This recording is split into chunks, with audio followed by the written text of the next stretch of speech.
So, welcome Arbonauts to an AMA with Celer. Um, I'm sure many of you are no strangers to Celer. They've been around for quite some time, and especially in our ecosystem. And we have Steve Yu here from Celer's, I believe, the BD team. Correct me if That's I'm wrong. correct. All right, great. Happy to have you. And we're just going to start with an introduction as usual. So why don't you just introduce yourself, Steve, and what you do at Celer. Hi, guys. It's great to be here, to join Arbitrum and this ecosystem that is thriving. I'm Steve, the head of BDS Celer Network. A little bit background about Celer is that we're a blockchain interoperability platform, basically enabling a one-click user experience accessing tokens, DeFi, GameFi, NFTs, governance, so on and so forth across multiple chains, including L1s and L2. Seabridge, what we're probably best known for, has processed over 12.3 billions in transactions across, I think, 40 plus different chains at the moment. And we were able to do that without any compromise to our smart contracts, nor our partners ever losing liquidity on our bridge. We support the bridging of fungible tokens, NFTs, and general message passing across the 40 different chains. And I think on average, we're adding about 1 to 3 new chains on a monthly basis, including non-EVMs like Aptos, Flow, and others. And we're looking to support more projects within the ecosystem. And we have partnered with a number of key players in the ecosystem, including MetaMask, Oasis, Ledger, PancakeSwap, so on and so forth. Yeah. Great. And just out of curiosity, how did you get involved in Web3 yourself? So, very good question. So, I got into the blockchain specifically around payments. I was in luxury travel before I joined crypto, and it was during one of my trips to East Africa, specifically Kenya and Tanzania, that I saw how the natives were using these 3G, those old Nokia phones, basically transmit payment across a vast land over places like over Serengeti. So, it was much more effective as opposed to riding your scooter across the Serengeti to get access to an ATM or banking. So that was sort of the rabbit hole that I got involved in 2015, 2016. So, when I came across the team at Celer Network, it was really hard to turn that opportunity down, especially when the founding team are a very stellar and notable individuals here in Silicon Valley. So, when those guys get together, it's pretty exciting. And, it's a once in a lifetime experience, I would say. Yeah, I would say so too. That's how I felt about Arbitrum. It's a great space to work in. You usually got to work in it for a while before you can, That's right. Build the network and get to know people, because it's a pretty big space. But once you start making friends, the web grows out pretty quick. Yes, absolutely. Yeah, I think this ecosystem is oftentimes a lot of through introductions, and I think trust plays a significant role in that. Obviously, especially if you're working on interoperability and bridging. So, of course, there's a lot of validation to that.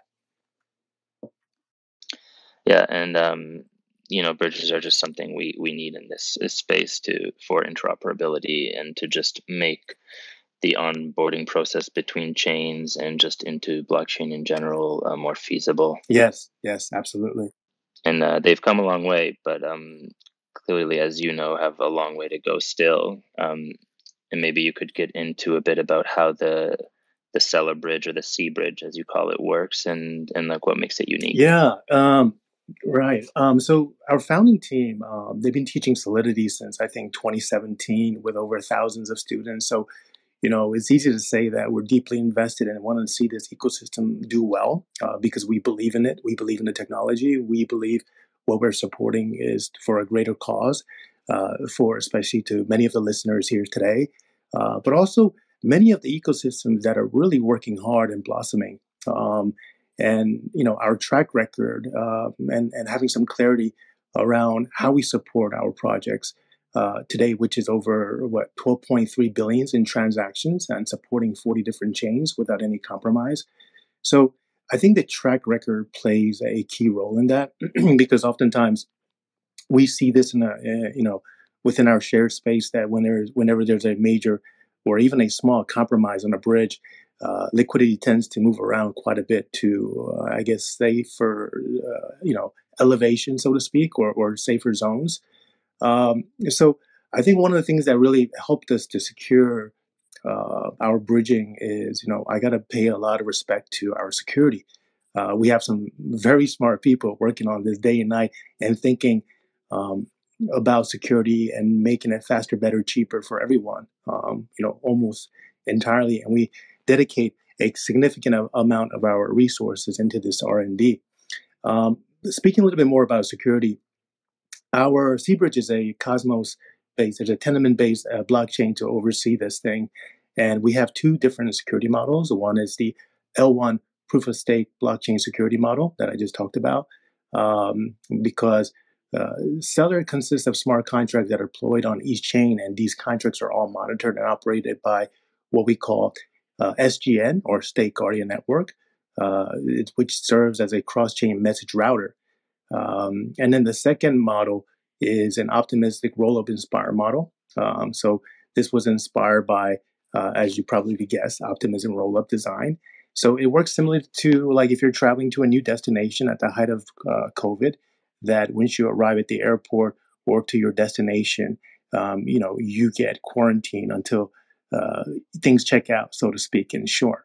So there's a lot of effectiveness to that.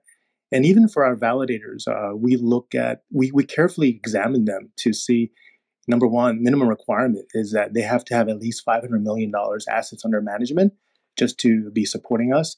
So, we want to do as much as we can to ensure that this thing is safe as possible. And Seabridge has been contributing an integral part in supporting a number of key ecosystems. Oftentimes that go beyond just the technical integration. For example, when Celer Network, when we help launch a project or an ecosystem, oftentimes those projects need liquidity bootstrapping. So we have a very close network of liquidity providers who can contribute and support that in that sense.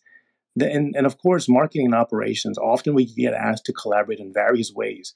And in terms of improving a bridging design or improving the security measures or best to allocate or make their liquidity much more efficient. These are some of the conversations that we love having. And we're, fully transparent in what our beliefs are, because obviously we're all in this together. So if one project or one bridge, even other bridges get affected, we certainly feel the impact as well. And I think our, PhD founders, founding team, we have a very strong DNA of academia and research. So these guys are also, sort of coming down from top positions in a very notable companies in Silicon Valley. Sounds like Arbitrum. That's right, with Mr. F. Elton, right, out of Princeton. So, we certainly know, those characters and have a whole lot of respect for that. And even MetaMask bridges, they launched a bridges, it's a bridging aggregation that helps users to find the best routes for time, cost, and security considerations for bridging experience. And we're very proud to share that MetaMask has also integrated Celer Seabridge on their aggregation. So these are some of the things that differentiates us from the pack and where we're focused on. Yeah, I didn't actually know that MetaMask integrated that. That's great to know. Yeah. It was last couple months ago, and quite a bit of user engagement there. Yeah. Awesome. I bet that's one of the biggest, if not the biggest wallet at the moment. So when you talk about security and kind of the infrastructure of how that's built, I think the first thing that comes to like the everyday user's mind is audits. So I guess wondering like what audit reports do you guys have, and How safe is it to use the dApp in the platform? Right. I think that's a very fair question. We have at least 6 or 7 audits from Certec, PeckShield, SlowMist, etc., for the different types of bridging solutions that we give, whether it's fungible tokens or NFTs or canonical or liquidity bridge. So these are something that we take it as a requirement for us to deploy to the public. So we're very happy with that, especially knowing that we're able to cross over 12.3 billions in transactions without any faltering in that area. So that gives us a whole lot of confidence. On top of that, I think we have a a 2 million bounty still outstanding for if anyone finds any flaws in the bridge. So we're always looking to figure out if there's any vulnerabilities, but I can assure you that on our side, we're doing actively looking in R&D side just to even make it what we have our product even better. I'm curious about bounties. With bounties like that size and that important, do you guys get a lot of people just trying like submitting bounties? Just to look for things. Does it work the way that it's intended? I'm just Yeah, curious. I think some of the security firms they probably have a much um, intimate understanding of the data. So for example, what the conversion rate is actually for somebody putting a bounty as well as finding it. But within our bounty, I think we have set a parameter on the things that would qualify as a bounty, as opposed to if somebody were to look at a website and say, "Hey, there's a typo," of course, that's not going to count. So there are some Right. guidelines to that. And that Okay. information, I think you guys could find it on the FAQ section on Cbridge, which is cbridge.celer.network. Okay. I'd like to get into a bit around Seller's partnership with Arbitrum and what specifically you guys bring to the table for the ecosystem. Yeah. So currently, just as I was mentioning, we have support for 40 plus different chains, and I think Arbitrum was one of the very first chain slash ecosystems that we supported on Cbridge. So currently, Seller supports Arbitrum One, which is now running on Nitro, to help with the increased throughput, lower fees, basically a next generation roll up architecture, right? So we have support for token bridging and general message passing there. Arbitrum Nova, which is focused on obviously gaming, NFT, social, GameFi in that area. So we have integrated Celer's interchain messaging framework on Nova, and naturally we're in discussion for token bridging, which is in progress. So you know, we see the direction and sort of the investment, but also the research that you guys are putting in by creating a sort of a different focus areas around, whether it's DeFi or GameFi, and we certainly want to be supportive of that.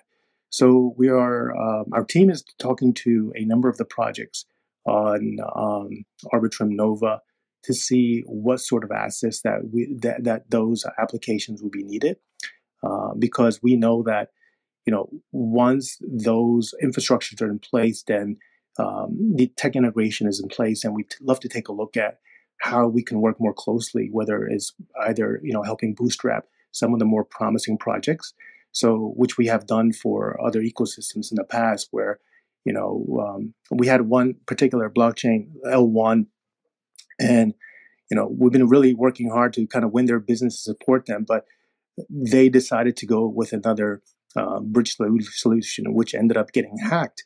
And since then, we've been working very closely to regain the traction for that chain through liquidity provisioning, marketing, operations, and things like that. So we certainly like to also extend that courtesy and support to the Arbitrum ecosystem as we go forward. That's awesome. I love that. Yeah, I mean, as you guys are aware, the Arbitrum, engineering team and research team, it's a big focus here. It was probably like the main focus for the you know, um, phase of the whole Yes. project's existence was just focusing on engineering and the tech and building something really scalable and has the wheels to remove the decentralized guardrails over time. So I really love that myself as well, and I'm sure you guys do too. Yeah, absolutely. Yeah, I think being so connected to, if I say 40 chains, it is quite a bit. And with that, Yeah, with that, and sometimes it's really hard to even keep track of them. When they're pinging, when a certain event goes on, and we try to do as best we can, which gives us a really good pulse of the market, how things are moving, which ecosystem is building what, where the momentum is shifting. So it's been really interesting to kind of get a bird's eye view. And if I use the Golden Gate Bridge as an example here in the Bay Area, one side of the bridge, we see an entire ecosystem of, let's say, where there's Ethereum, blossoming. And then there's an offshoot from there where you see the L2s really blossoming with their own set of applications and their use cases. And then the other end of the bridge, you might see like, the other ecosystem, whether there's Avalanche or Binance or Polygon, and they're also all blossoming, whether it's NFT and gaming. So we eventually think that the different nodes and different projects and different ecosystems will pretty much end up being connected one way or another. So that gives us a whole lot of motivation in what we're doing. And again, coming from a really deep computer science background, similar to the ones at Arbitrum here at Celer Network, it's very interesting to see how the academias are at work and really playing out how they foresee things happen and creating the infrastructure to support it, whether it's message passing or NFTs or fungible tokens. So we certainly want to be a key piece in the ecosystem, support it securely and fast and low cost as possible. yeah, and when we talk about like that interoperability and all these chains being connected as like the bigger vision in the end game in a way, just that EVM interoperability is so huge, and I think a big part of why the Arbitrum ecosystem has blossomed at the speed that it has, which then goes back to like how the focus was on research and the Yes. tech from the very beginning, which led to that. Wow. I think that's a very important piece, because when we come across assessing a project to determine whether we want to support them or not, or sometimes a case whether we should support them or not, some of the things that we take into consideration is the context. Who are the team players? Do you have another Ed Felton, so to speak, on your roster? Then if so, then there's a lot of weight that you carry, because he's coming from a very notable institution like Princeton, and deploying sound solutions that tens of thousands, if not hundreds of thousands, of people are using it already.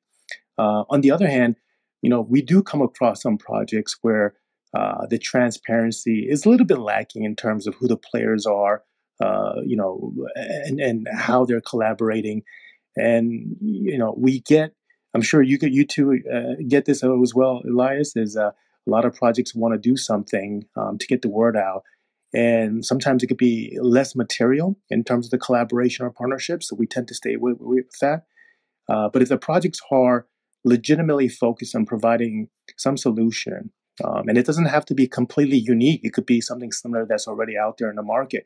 But if it's deemed safe with some audit reports, that would be fantastic. It gives us a lot more confidence in terms of what we can share, meaning like, things like even liquidity. So we do get a wider range of people calling, and having conversations with us. And I think about anywhere from 20 to 30 projects a week that we go through. And there are projects that we politely do decline because they're not quite ready yet, I guess, in terms of timing. And once they get their ducks in a row, so to speak, then we'll be more than happy to re-examine that and support them. Yeah. Yeah, of course. I think sometimes we forget of the classic side around due diligence. Is you can you can vet projects, you can build a relationship with them, you can see audit reports, but at the end of the day, anything can happen in this space, as we've seen. So you just always need to respect that risk tolerance and just that awareness that it's still early in this space, and we just always have to keep that open mind. And and protect ourselves. But one of the focuses, I think, when we talk about collaborations is one thing we love to do is to connect our ecosystem, and not just onboard someone into our ecosystem and then give them exposure. We love to give them the tools to connect with the rest of the ecosystem and help collaborate and amplify each other, which does a lot. Yeah, in my I opinion. think you bring up a very interesting point, because just when I think after talking to hundreds of different projects, you kind of have an idea before I even get on a call what the project would want to do or want to explore. But what we're seeing on Celer side is about, I would say, anywhere from 3 to 5% of the top projects that we talk to. And top could be a little bit, the definition of top could be a little bit subjective, uh, but it's typically the ones that have a very clear set of directions and goals and what they want to achieve with an application that they've been designing for some time. And when we launched our general message passing, which is making cross-chain composability possible. And we started talking to a number of different partners. We're always sort of surprised by what they come up with. And one of the examples is like, Pancake Swap is one of our key partners. And when they decided to go beyond Binance and launch on Ethereum, um, they're using our general message passing to do cross-chain yield claiming. So meaning that a user of Pancake Swap can open a position on Ethereum and then collect their yield, the yield token, which is Cake, on Binance. And we're seeing a number of different use cases for it. Where there's cross-chain NFT bridging and purchasing for Tofu NFT is another one, or one click and one transaction cross-chain swaps for our partners like Rubik or Rango Exchange has been another one. So we keep coming up with varying different use cases from different projects. And just earlier this morning, spoke with another project that what they want to do is open a allow people to open a position with their NFT as a collateral on, let's say, chain A, and then borrow against that for another completely different asset on chain B. So those are some of the things that we can support, and the use case is really up to the projects. But we're more than happy to explore if we can support them or not. So, and we're always surprised by the different use cases. So, I would say it's very promising and encouraging to see where this ecosystem will be as we progress together. Yeah, I couldn't agree more, and I think it's kind of like our responsibility and role to be a facilitator and a conduit, if anything, to help, not for us to just empower the ecosystem, but as I said, for them to empower themselves and each other. And I mean, just for example, yesterday we were talking with Lyra, and their integration into Arbitrum is directly with GMX. So like that's just case in point of connecting partners and allowing them to kind of build something on their own that is really great for the space. Sure, absolutely. I want to backtrack a bit. You were talking about how you got into this space, and specifically Celer, and you were talking about the academia of the founders, and we were just talking about being a part of projects with really strong academic backgrounds with the founders. So what do you know what motivated the team on Celer to kind of start this big project? Yeah, I could kind of, I guess, infer from some of the conversations that I had with the founding team. I know that for sure. Like, for example, one of the things was that they want to challenge themselves. I think as entrepreneurs, me having to start a company in travel many years ago, getting that acquired and then merged, and then getting another, going through an acquisition with companies like Groupon and so on and so forth. There's a lot of these, I guess, opportunities that come in, present themselves, but oftentimes those are created or present themselves when you're deeply sort of like focused on the task and growing the business. So I think there was what's called, quote unquote, an itch, so to speak, that needed to be scratched. And as people who are very high performers, they kind of miss that. And once you kind of get into a larger companies with hundreds or tens of thousands of people, maybe that opportunity isn't what is like that first drew you into that opportunity. So, if you have a complementary set of skills, right? Uh, I think those, especially with your teammate, if one is, founding team member is really strong on cryptography, the other one is really good on network systems or adverse network systems. They tend to complement one another. And I kind of jokingly tell, others that, well, the founding team, there's four founding team members, and if it were some sort of an old kung fu movie, right, and you're fighting this, I don't know, the last boss, so to speak, and you need all the assets and all the tools and techniques to beat them, the four founding team will come together, so to speak, and complement one another in defeating the bad guy. Right, So your party with different classes. You have your tank, your wizard, and your healer and stuff like that. that's right. That's Yeah, right. yeah, it's no different. Yeah. Which one came first, do you think? Oh yeah, I wouldn't know. I think whoever threw the first stone probably started the whole conversation. Yeah, So I always wonder what inspired which on either side. It's a funny thought. yeah. So yeah, and it's not just the founding team members. I think the other teammates in the background are also noted, but not only recognized in academia, but in real world applications. These guys have successfully implemented algorithmic game theory to protocol designs, led in building Google's data center networking infrastructure. What's the other one? Built I think the core components of Google's TensorFlow, Intel DPTK, Bell Labs, Raytheon. So I know some of their developments have also been acquired by one of the key Department of Defense contractors here in the U.S. And I know them because I served 4 years in the military, and so we know the gravity of these inventions. So I think there's always this desire to learn and improve, but also contributing to an ecosystem that we all believe in.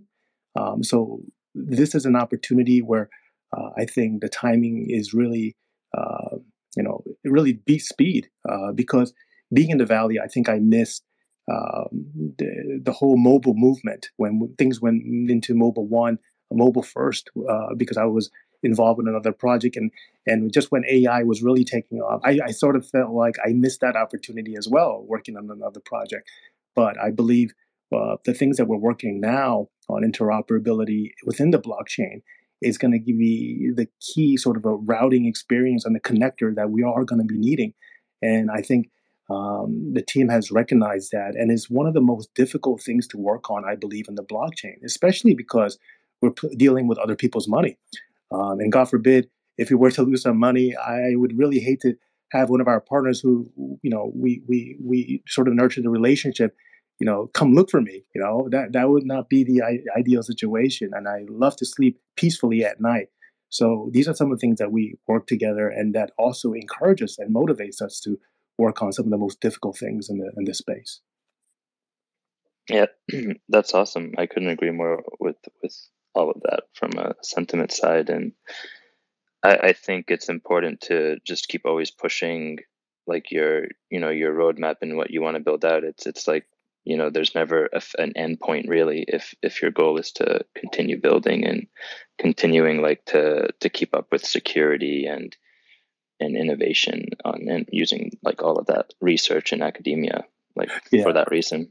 Yeah, I jokingly also talk about this with our colleagues that, when you go to school, college, or wherever, you get a textbook or a course material and you go through it. And those course materials have at least been around for maybe, I would like to say, 6 months to a year, maybe. And the things that we work on the blockchain, it moves so fast where it feels like whatever we're inventing is almost like when they're actually writing the book, but we're not writing the book per se, uh, the actual book, because sometimes that's not our priority at the moment. But and we need to brutally prioritize. So some of the latest the developments, we have a very hard time looking for third party resources to see what others are publishing about it. So it's been a really interesting field to work in. Yeah, I agree. I mean, just even from personal experience, when I first got into the space in early 2018, I couldn't find a lot of information, and I think my first year I just spent I don't even think I invested in anything. I just spent a lot of time learning and just reading, and then you end up going down a rabbit hole, and then from there you start joining communities, and it's kind of like an endless process. And to a certain degree, you have to one, believe in it, and maybe even enjoy it. So it's really interesting to see how the resources for this space kind of become more accessible as we move forward. It'll be interesting once you just enter a bookstore and you start seeing all these books on DeFi or NFTs or stuff as like a regular thing, or like as you would like a recipe book. Yes. I agree with that. So I was talking about a roadmap and how we need to keep always pushing the envelope on that. What is we talked about what you guys have been doing and what you currently do. Can you get into a bit about what's next in 2023 for Celer's roadmap that the community can expect at large? Yeah, I think there's a very healthy flow of projects that we're integrating at the moment. I think we've covered most of the sort of the key usual suspects of the EVM world, and we're continuing to support that. Then we see a lot more of these non-EVMs that are popping up. Latest one that we supported was Aptos, which is using, I think, Rust Move language. And so as the sort of the ecosystem evolve dynamically, where we're seeing sort of a crowd or usage going to one chain or another, we want to be very mindful of that, because sooner or later, again, they'll need bridging or interoperability. So we'll continue to support more ecosystems / chains as we go. Not sure if it's going to be anywhere from 1 to 3 on average, as we've been doing in 2022. But if any of the thing that we've done in the past is an indication, then we expect to support it as we go. There's also significant research being done again on how do we make this bridge even better, but also how do we make the infrastructure and the things that we could support with other chains much more easily understandable. So there's a lot of these operational improvements that we can also make on our side, and how do we even make liquidity much more composable for some of the projects. So I would say obviously there's a ton of integration in place, but there's a significant R&D coming that we invested, that you will start seeing some of the work come into fruition come Q1 and Q2. So expect more of that. At the moment, we spend much of our time pretty much head down on the work, because there are quite a bit of projects that are asking some very specific, unique bridging design solutions that we also want to be a part of. That could possibly be utilized for supporting other projects as well. So making it faster, cheaper, better, but also, through combining all the different nodes, being supportive for the entire ecosystem is on our plan. And we have no shortage of those projects inbound. And I think there's even a small queue of the projects that we're supporting on Celer. Yeah, I guess when you talk about future chains and future projects to support, at the same time, you're still having to maintain what already exists, and as you said, improve upon it, and that can be in so many different ways, right? Mm-hmm. Absolutely. Especially when you think of a dApp itself, like you have the UI, what that looks like, where people can find things, how the user experiences it, and even as the little things, just like the colors, how like pleasant it is to be on the dApp. I think that's a big part of Web3 that is in the works, and that is going to need a lot of work, right? Yeah, I think so. I think when I talk to the projects, sometimes it could be a project of 2 people or 3 people or 4 people. Then there are projects like Arbitrum and Consensus. They have a little bit more presence there. If anything, everybody's trying to make an improvement there. So we certainly want to be supportive of all the directions that you guys are going. Yeah, it's a great path to be on. Yeah, and it seems like those projects are typically heavily focused on deep engineering, and oftentimes I think those projects could also benefit, and I'm seeing slowly more projects looking for UI designers, things like that. So what you touched on, Eli, I think is a lot of things that people are working, and a good example of that is, one of our partners, Rubik Exchange. I think they did a really good job on their UI and really being a little bit empathetic to the new users coming on board, because new users are not really understanding how wallets work different than their bank accounts, so to speak, right? And I think currently we have about 20 different wallets that are integrated on Cbridge. So um, just the flow and the UI, so to speak, can also definitely improve, I think, overall within this space. Yeah, especially the more like interoperability you have, the more things you support, then the more things can maybe get like a bit complicated, and so having systems in place to keep things simplified as you expand is really important to consider. Mm-hmm. Steve, are you cool to take questions from the community? Sure. I think I have yeah, let's go for it. All right, cool. All right, Arbonauts and like-minded ecosystems. Any questions for Steve, for Celer? The way it always works is people raise their hand during while we're talking, and then it takes a minute to get them back up here. All right, here we go. We have Manny B investing. Okay, I got it. One word. There we go. Hi, Manny. Hi. Thank you for allowing me to speak. I had some questions. I've been following the project for a while, and I really got exposure to Celer with Milkomeda. The one thing that I have been noticing, though, is I appreciate the technology, the bridge, and whatnot. But I was curious as to like the Celer token itself, its use cases currently, and future use case, and access to the token. I find isn't like bridging with your product. So say like I would love to have exposure to be able to swap for Celer on the new platforms that you provide bridges to. Is that something that you guys are focusing on, or is that not a high priority right now? Yeah, that's probably. Thanks for that question. I think that's a question that we've been tinkering around with for some time. Currently, is used to for the validators and get a return on that. But yeah, I think your question is a valid question that's been a discussion for some time, and I also would like to see. I can't uh, project anything, but something that we want to address more. But I'll leave it at that without going into too much details, because this is an area that I think it's probably best suited for the founding team to bring on, and not to be so elusive on it, because I really don't have any strong clarity on this, Manny. Okay, thank you. Yeah. Thanks, Manny.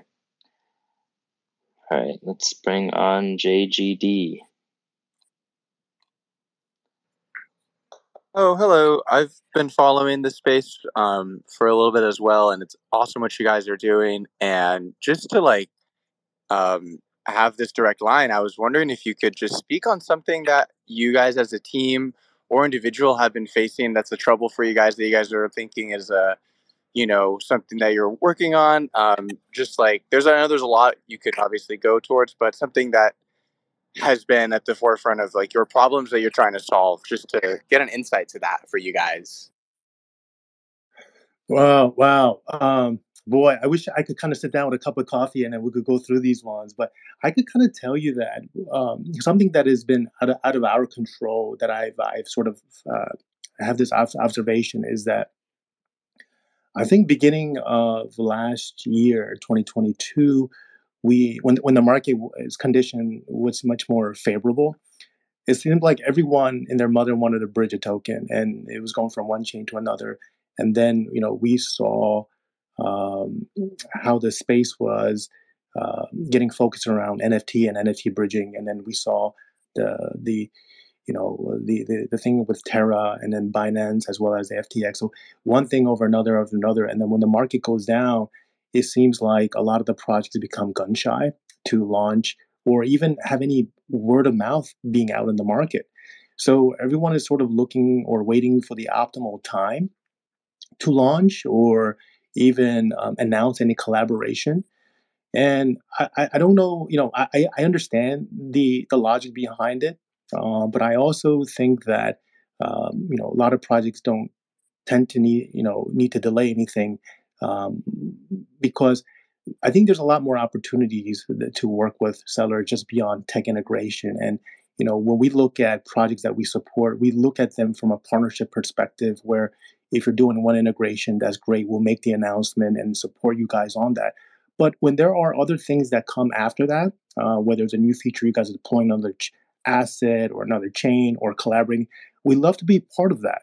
So I think a lot of the projects that when they come to us, they think of almost they treat it as a one-time kind of a thing where you go to a DMV and you're kind of done, you're out, or you go to get an oil change or whatever. But we really like to be considered as a close partner of the projects that we support, because as more projects where others use the asset bridging on our side for your project or things of that, it benefits us as well. So we have a very strong marketing division that we deploy. So I certainly hope that that is on the table for many of the projects that we work with. And if there's a specific timeline in mind that these projects want to launch, speak to us and see what's the best thing we can do to kind of stretch that out and get much visibility as we can for the partners. Because I think just on the Twitter side on the Celer, we have, I think, close to like above 170,000 users, something like that. That's pretty significant. And I'm sorry, 180,000 now, just checking. And we also have a pretty good presence in Reddit as well as on Telegram. So reach out to us, see if we could have those conversations early, because when the market picks up, we tend to have an overflow of projects wanting to do this. So it's always good to, I think, start those conversations early. Thank you so much. Yeah, my pleasure. Talking about sitting down with a coffee to answer that question, and I wish it wasn't so late in the day for me to have another coffee. Right, we have another question here. Sandeep Arya, let's add him onto the stage.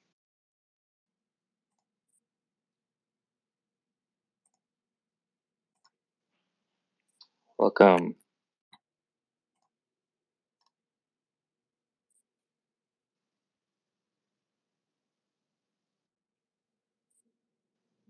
Can't hear you yet.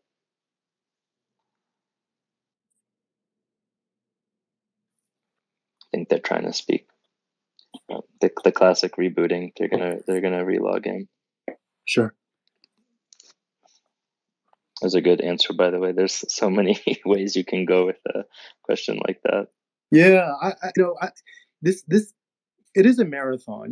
It's not like a science project we do in high school. But this is something that I think most of us listeners, if they're building, it would take a significant amount of their time and effort in building this. So it would be complimentary, I would say, to find a partner that would ride with you and support you in an area as interoperable, right? So I think having these conversations early and nurturing that relationship really does help. Yeah, 100%.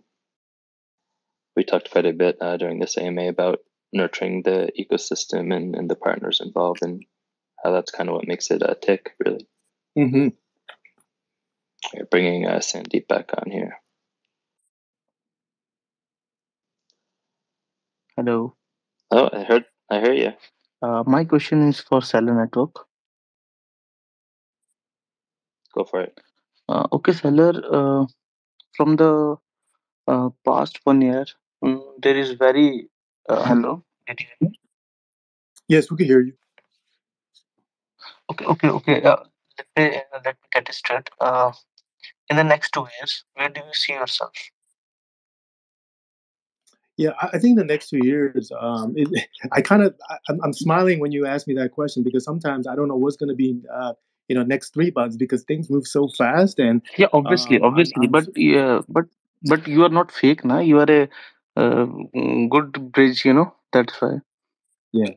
Yeah, I think I think in the foreseeable future, what we like to be part of is ensuring that we're able to securely and quickly bridge assets or general message passing as a key interoperability uh, player. That is our main focus. So that also really depends on what types of projects, as well as other chains and ecosystems coming on board, and because when we started bridging a couple years ago, Hmm. we didn't expect this wide variety of the different chains as well as L2s that would come in.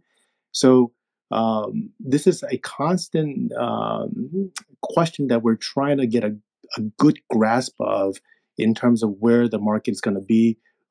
Market in terms of the our share ecosystem will be, whether would it be much more NFT focused, eccentric, or is it going to be? Okay, that's great. Yeah, so it really does also depend on how the ecosystem evolves. But as a core interoperability infrastructure provider, we want to be sure that this is something that we can support for the ecosystem, and I think we're doing it pretty securely right now. Okay, nice. And another question is about Saddler token. What is the main use case of your token? What is the USP? Yeah, I think we touched Is on it that. only for validators right now? Yes, we're validators right now. You could collect Okay. fees, but yeah, I think the token question is something that I'm also looking forward to seeing in some But of the. basically, when we buy the Celer token, it doesn't impact our life. Yeah, It is only for validators, to be honest. yeah. So there are use cases for the tokens, just like any other projects. For ours, as you are well noted, it's for validating right now and to collect Yes, fees. So okay. Thank you. Thank you, Arbitrum. Thank you, Value Network. Thank you, Sandeep. All right, I saw one more person raise their hand, but they have since. Oh, we have a request here from Global Web3.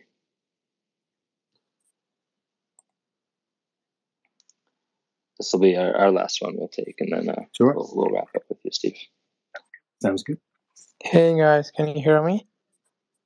Yes. Yeah. So I have a question for Celer Network. Like recently we have seen a lot of bridges being exploited. So security for the cross-chain bridges are a very important factor, right? And it's easier like if someone find a bug or something and it gets exploited and millions of dollars are drained from it. So how does you like take care of the security?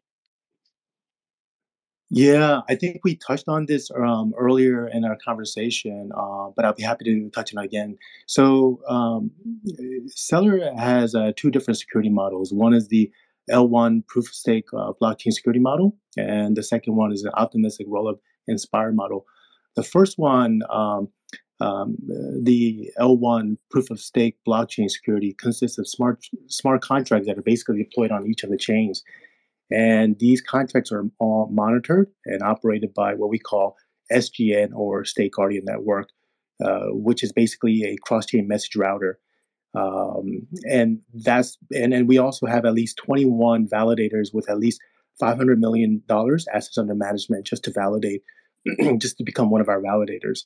The second one is what's what we call it an optimistic roll-up design inspired, similar to how when you travel during the height of COVID, you will need to be quarantined until for a period of time until things get a little bit more examined. So those are the two main security models that we use. But in between, you can be sure that there's a number of mechanisms that will flag anything that's suspicious for us to take another look at.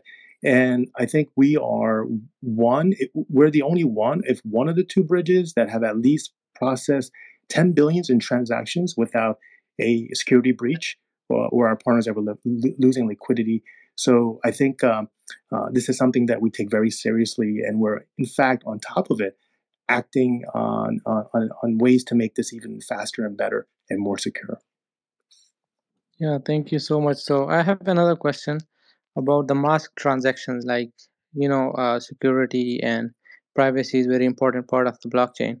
So do you guys have any plan like using Zk rollups or the new technologies that is gonna mask the transactions? I could say, without giving any specifics, that we're in talks with a number of the different chains and ecosystems that will be useful for us all. Well, and some of the things I can't divulge too much info yet, but you can expect a lot more chains that will be supporting, and yeah, I'll just leave it at that. Okay, thank you. Thank you. Thank you, Global. All right, so before we wrap up, Steve, just wondering if you can just point people in the right direction on how to participate in the Celer network and the dApps available. Sure. I think the best place to follow us is probably on Twitter, because all of our announcements that we work on gets announced directly on our Twitter. So it's the handle's at Celer Network.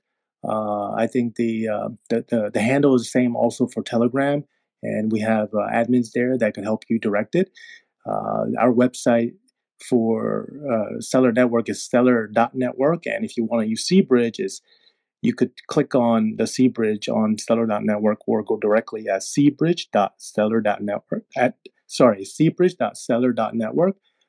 You can also reach out to me, Steve Yu, head of BD at Celermoon, CELERMOON. That is my Telegram handle. All right, great. Do you guys also have a Discord? Did you mention that? Yes, you could also find us on Discord as well. Okay, great. All right. Thanks so much, Steve, for your time. Yeah. Likewise, I had a great time with you guys, and looking forward to the next one, perhaps. Yeah, me too. Enjoy the rest of your day. I know it's early. Okay. All right. Thanks, everyone. Take care now. All right, take care, Arbitrum. Thanks for joining, everyone.